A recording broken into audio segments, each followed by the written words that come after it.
sesuai apa yang sudah diarahkan oleh Pak Gembala kita bahwa kita adalah gereja yang belajar. Bahkan beliau mengatakan kita akan terus menggali kitab Markus dari Markus pasal 1 sampai selesai.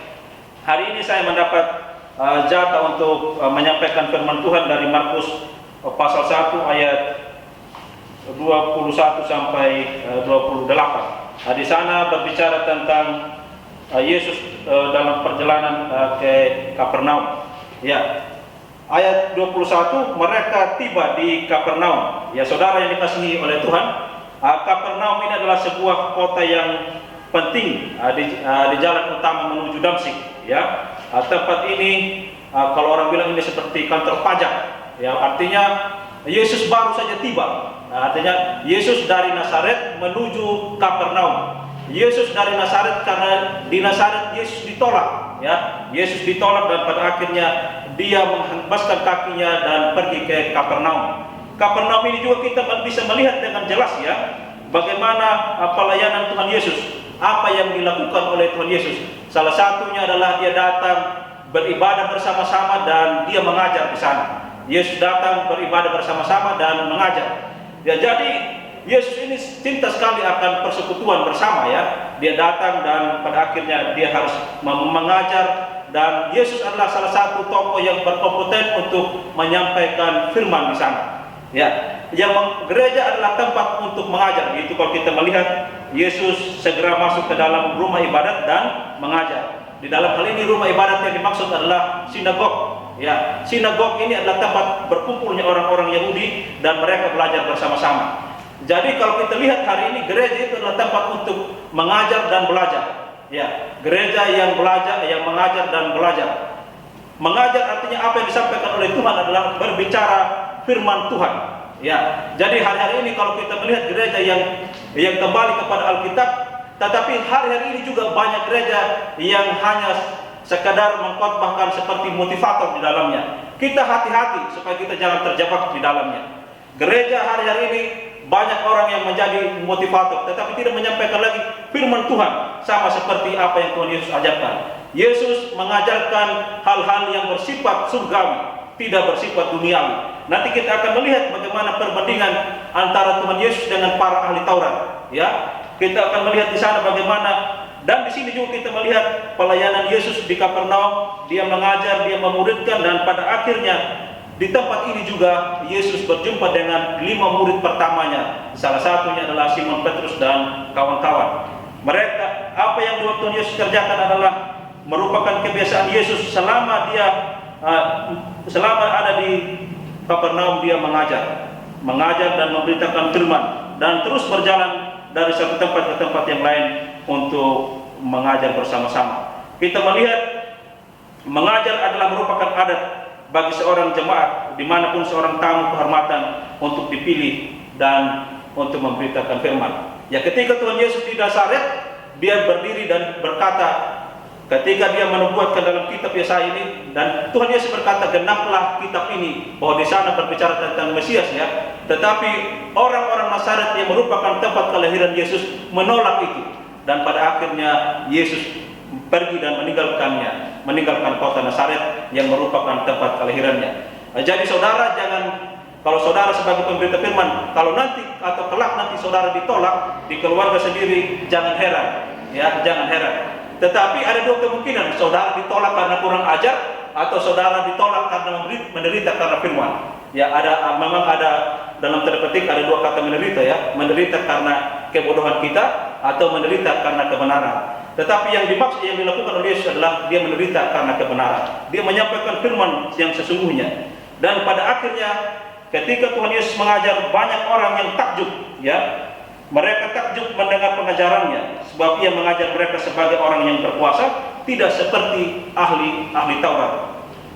Yesus mengajar dengan penuh kuasa. Jadi kalau gereja Tuhan Yesus mengajar dengan penuh kuasa, di sana pastinya ada sesuatu yang baru, dan ungkapan Tuhan Yesus ini adalah ungkapan yang dapat dipercaya. Tidak sama seperti ahli Taurat. Ahli Taurat ini hanya berbicara bagaimana mereka hanya untuk memuaskan diri mereka.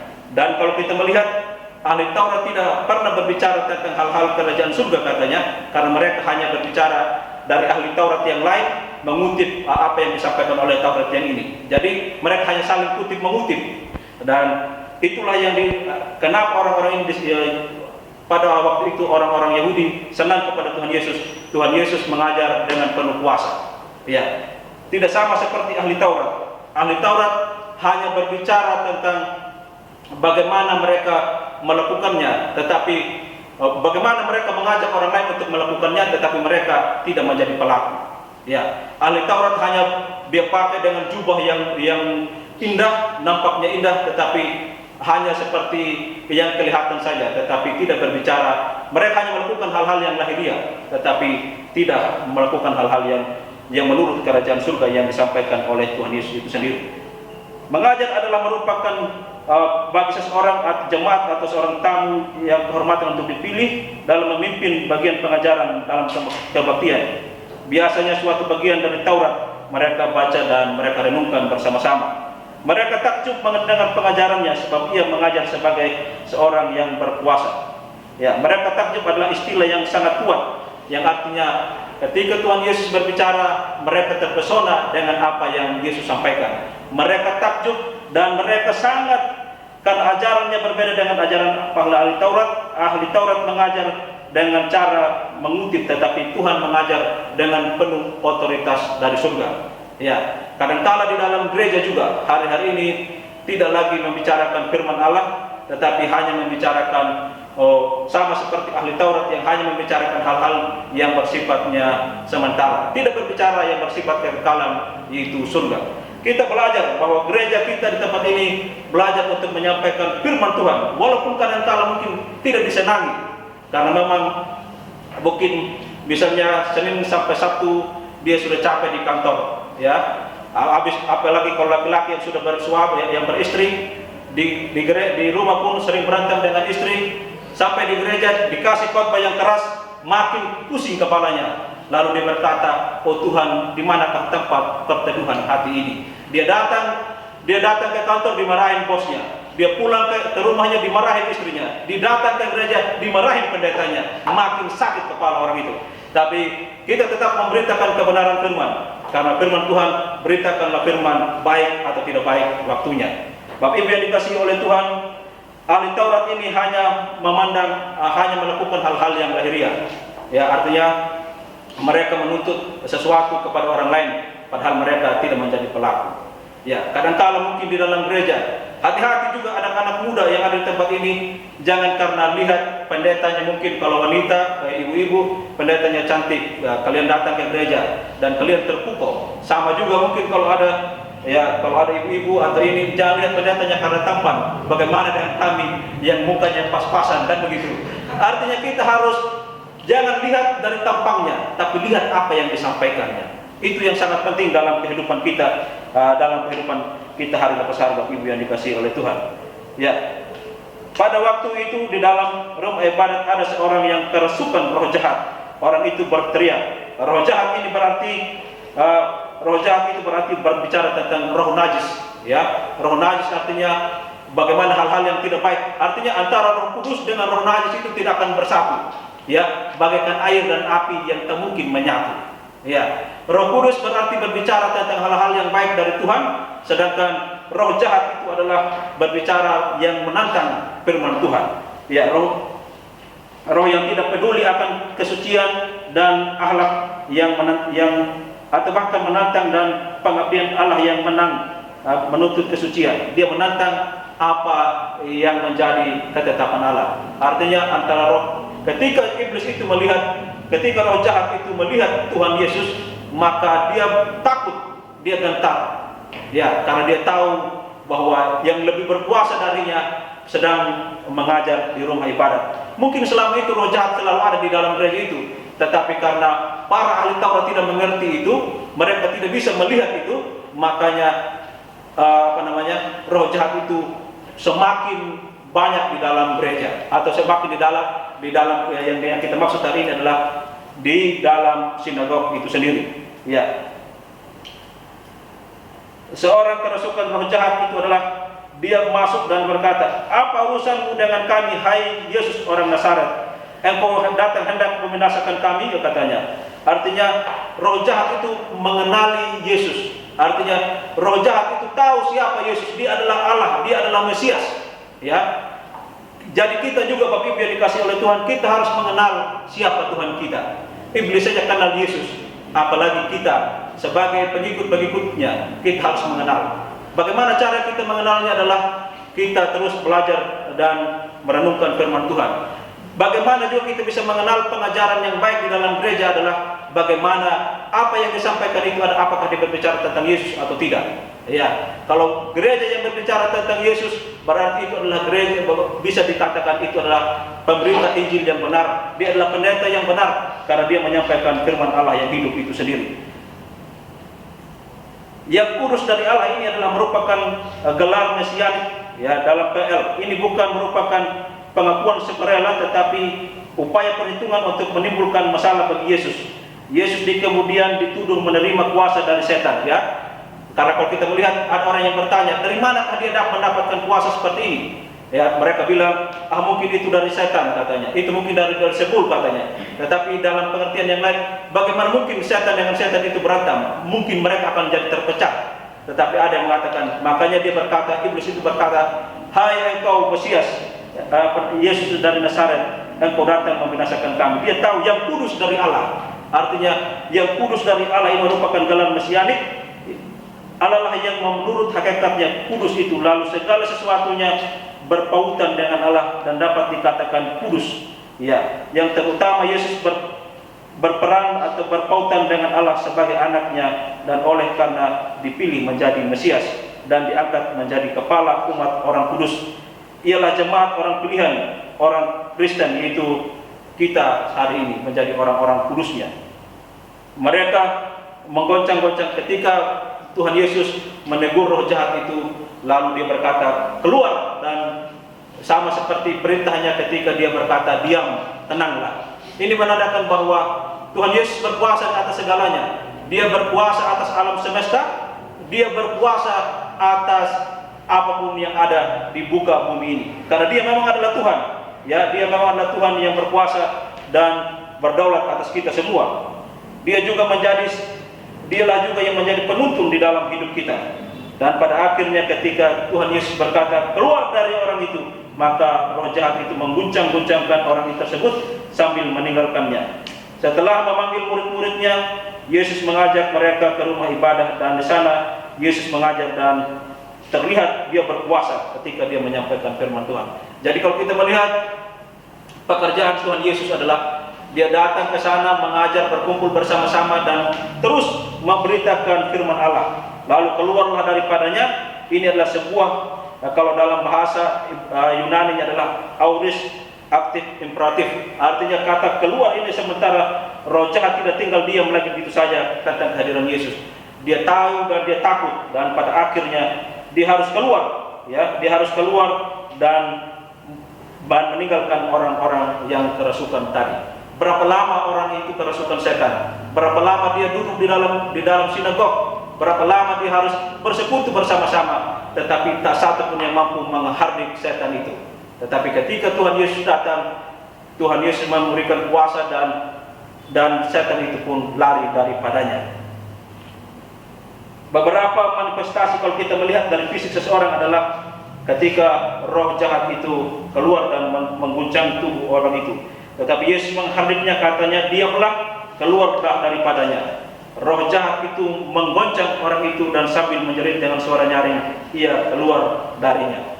Di dalam ayat 27 juga diulangi lagi kata takjub. Tuhan Yesus mengajar dengan ketika dia menyampaikan firman Tuhan, mereka takjub.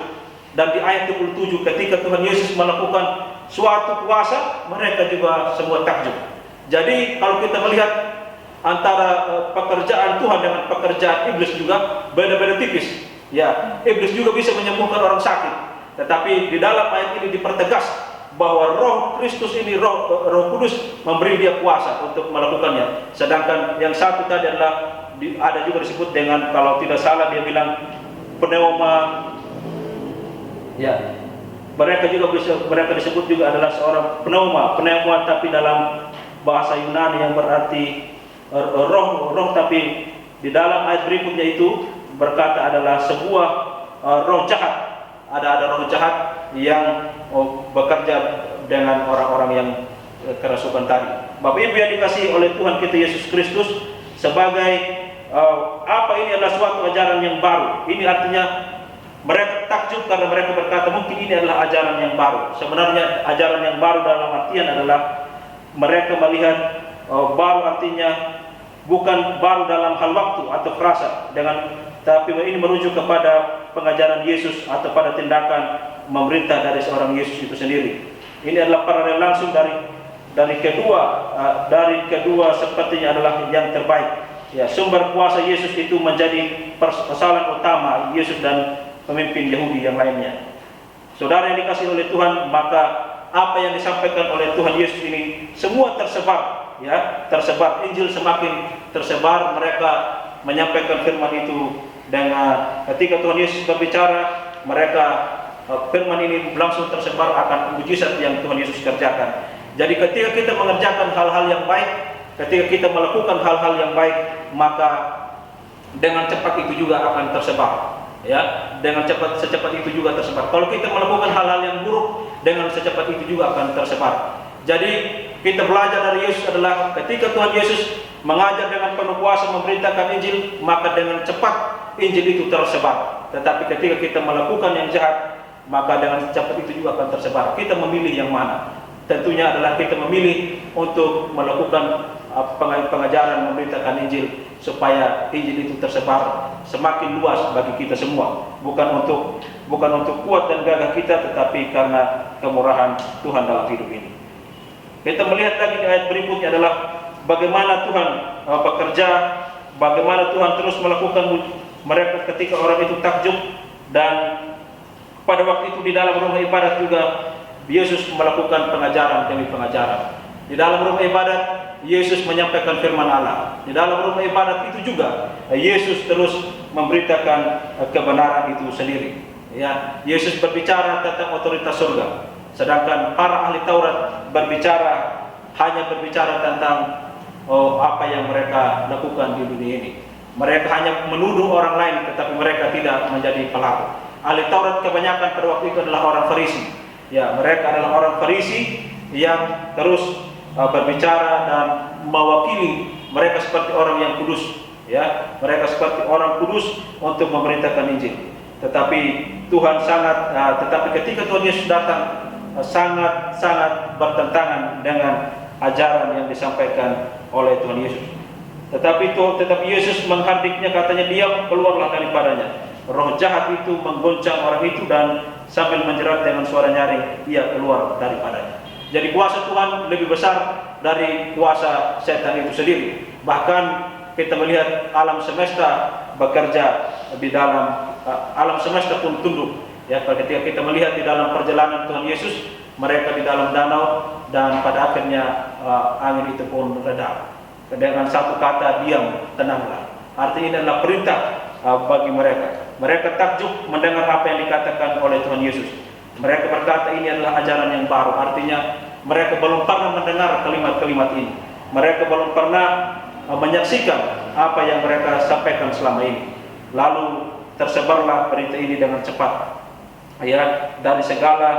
dari penjuru di seluruh Galilea. Di tempat ini juga kita melihat di Kapernaum ini Tuhan menyampaikan banyak hal, dan mereka diberi kesempatan untuk melayani di sana. Kalau di Nazaret tadi Tuhan Yesus tidak melakukan mujizat karena mereka tidak menerima Dia. Mereka menolaknya karena bagaimana mungkin adalah anak dari seorang tukang kayu bisa berbicara seperti ini atau menjadi Tuhan bagi mereka. Oleh karena itu, Bapak Ibu yang dikasihi oleh Tuhan kita Yesus Kristus, pelajaran berharga bagi kita adalah mari kita boleh belajar bahwa dimanapun kita berada atau dimanapun kita berada, sampaikanlah firman Tuhan itu dengan sebaik-baiknya. Sampaikan firman Tuhan itu dengan sebaik-baiknya. Beritakanlah firman Tuhan itu dengan berterus terang. Tidak perlu ada yang ditutupi dan Di dalam gereja, jadikanlah gereja ini memang menjadi gereja yang menyampaikan kebenaran firman Tuhan. Jangan jadikan gereja yang hanya untuk mempromosi diri, tetapi jadikanlah gereja menjadi pemberita firman. Biarlah Yesus menjadi bintang utama di dalam gereja. Ya, biarlah Yesus menjadi bintang utama dalam gereja, bukan kita, ya, atau bukan pendeta atau bukan siapa-siapa, tapi haruslah Kristus yang dimuliakan di atas segalanya, termasuk di dalam gereja. Karena gereja hari-hari ini, sekali lagi saya ulangi, gereja juga bisa menjadi tempat yang menakutkan. Kalau gereja yang tidak memberikan pengajaran tentang Kristus, itu bukan gereja. Itu mungkin bisa saja itu menjadi ranah untuk motivator dan segala macam. Tetapi kita bersyukur kita boleh belajar bersama-sama di tempat ini. Kita boleh melihat, kita boleh melihat bagaimana pekerjaan Tuhan Yesus Kristus. Dia menyampaikan firman, dia terus mengajar dan terus berkumpul bersama-sama dengan para murid-muridnya dan para pengikutnya. Mari kita terus meneladani kehidupan Yesus di dalam setiap langkah hidup kita sebagai warisan Tuhan yang dikerjakan bagi kita. Mari kita lakukan terus menerus. Mari kita lakukannya dalam kehidupan kita. Mari kita terus menjadi pemberita Injil. Kalau kita melihat di sana, kita minta juga bahwa kita memberita dengan kuasa, memberikan pengajaran dengan penuh kuasa yang Tuhan boleh saksikan dan yang Tuhan boleh berikan kepada kita. Artinya kuasa bukan harusnya kita harus bisa menyembuhkan orang atau tidak, tetapi kuasa dari surga ketika kita berbicara, ketika kita mungkin menasihati orang lain, mereka bisa tertegur dan mereka kembali menjadi bertobat. Itu yang paling penting, bukan karena harus melakukan mujizat. Iblis pun bisa melakukan, ya. Iblis pun bisa melakukan mujizat, bisa menyembuhkan orang sakit dan segala macam. Tetapi yang membedakan antara Roh Kudus dengan roh najis tadi adalah ada sesuatu hal yang berbeda. Dari apa yang dikerjakan Yesus kelihatan buahnya, sama juga dengan apa yang dikerjakan oleh roh jahat kelihatan buahnya. Hal-hal yang baik akan kelihatan. Itulah pekerjaan Tuhan Yesus, pekerjaan Roh Kudus di dalam hidup kita. Ini mungkin yang mau saya sampaikan. Biarlah mari kita terus belajar untuk terus merenungkan firman Tuhan, menjadi pelaku firman Tuhan, dan terus mengasihi Tuhan, dan pada akhirnya kita terus diperbaharui dan dikuatkan di dalam setiap kehidupan kita. Kita mengimani firman Tuhan yang kita baca dan kita renungkan hari ini, bagaimana Yesus menjadi pelaku utama, mengajari kita untuk melakukan segala sesuatu dengan baik. Mari kita berdoa.